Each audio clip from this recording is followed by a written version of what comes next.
Wait, I see the hole. All right, so we gotta patch this little hole right here.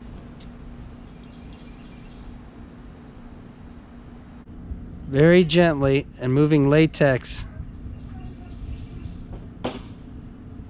over the hole.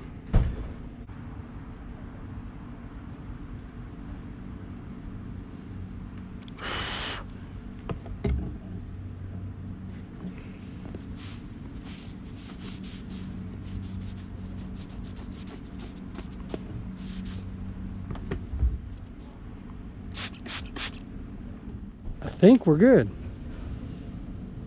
Yep. No more bubble. No more bubbles. There we go. We did it. And that's how you cheaply fix a $75 tire.